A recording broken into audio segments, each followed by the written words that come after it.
నిన్న జగన్మోహన్ రెడ్డి గారు వైఎస్ఆర్ కాంగ్రెస్ పార్టీ కార్యకర్త అయినటువంటి కుర్బా లింగమయ్య హత్య జరిగింది. ఆయన కుటుంబాన్ని పరామర్శించే సందర్భంగా జగన్మోహన్ రెడ్డి గారు అక్కడికి వెళ్ళడం, జరిగిన ప్రతి సందర్భాన్ని ఆయన ఆరా తీసిన తర్వాత అసలు ఏం జరిగింది అనే అంశంలో భాగంగా పోలీసులు ఏకపక్షంగా ప్రవర్తిస్తున్నారు. పోలీసులు కొంతమంది అయితే చట్టాన్ని, రూల్స్ బుక్ని, సర్వీస్ రూల్స్ని పక్కన పెట్టి తెలుగుదేశం పార్టీ అడుగులకు మడుగులెత్తుతూ, అదేవిధంగా వాళ్ళు ప్రేమించాల్సిన, సెల్యూట్ కొట్టాల్సినటువంటి 3 సింహాలని పక్కన పెట్టి కాకి షర్ట్ వేసుకునే బదులు ఏదైతే పచ్చ చొక్కాలు వేసుకుని ప్రవర్తిస్తున్నారు అన్న రీతిలో వాళ్ళందరినీ కూడా చట్టం ముందు దోషులుగా నిలబెడతాం, చట్టం ముందు వాళ్ళ యూనిఫామ్ బట్టలు ఇప్పిస్తామని చెప్పి మాట్లాడితే రామగిరి ఎస్ఐగా ఉన్నటువంటి సుధాకర్ యాదవ్ అని ఆయన ఏం మాట్లాడారు ఒకసారి వినండి.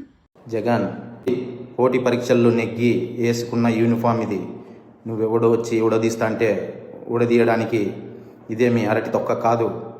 మేము నిజాయితీగానే ప్రజల పక్షాన్ని నిలబడతాం, నిజాయితీగానే ఉద్యోగం చేస్తాం, నిజాయితీగానే చేస్తాం, అంతే తప్ప అడ్డమైన దారులు తొక్కం.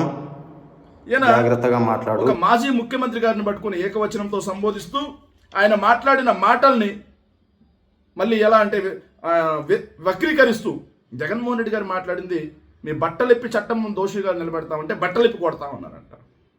అది మాట్లాడుతూ చాలా చండాలంగా మాట్లాడాడు. ఏమయ్యా, నువ్వు నిష్పక్షపాతంగా పనిచేస్తా ఉన్నావా?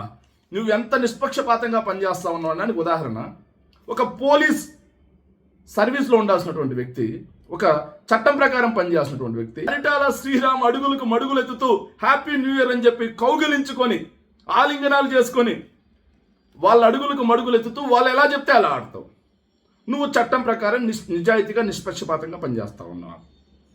అదేవిధంగా ఏదైతే మొన్న మార్చి 11 ఒక ఎమ్మెల్సీ గారిని ఫోటో పక్కన పెట్టి కంగ్రాచులేషన్స్ అన్న on being elected as MLC under the MLA quota, your dedication, service and commitment to the TDP పార్టీకి మీరు చేసినటువంటి సర్వీసు, డెడికేషన్, కమిట్మెంట్కి మీకు ఎమ్మెల్సీ వచ్చింది ఎమ్మెల్యే కోటాలో, మీకు కంగ్రాచులేషన్స్ అన్నా అని చెప్పి. అంటే మీరు తెలుగుదేశం పార్టీ కార్యకర్త, లేకపోతే చట్టాన్ని సంరక్షించవలసినటువంటి ఒక సబ్ ఇన్స్పెక్టరా? దాన్ని మిస్ అయిపోయి చూడండి, ఫొటోస్ అన్నీ వస్తూ ఉంటాయి. ఇంకా ఇంకొక విషయం ఏంటంటే, టీడీపీ పార్టీ నుంచి గుంతకల్ ఎమ్మెల్యేగా పోటీ. మీకు తెలుగుదేశం పార్టీ అంత ప్రేమ అయితే మీరు కాకి తీసేసి కాకి లోపల ఉన్నటువంటి పసుపు చొక్కానే నిరంతరం ధరించండి, తప్పులేదు. కానీ లోపల పసుపు చొక్కా, పైన కాకి చొక్కా ముసుగులో రాజ్యాంగాన్ని, చట్టాలని తుంగలో దొక్కుతామంటే ఖచ్చితంగా న్యాయ పోరాటం చేస్తాం.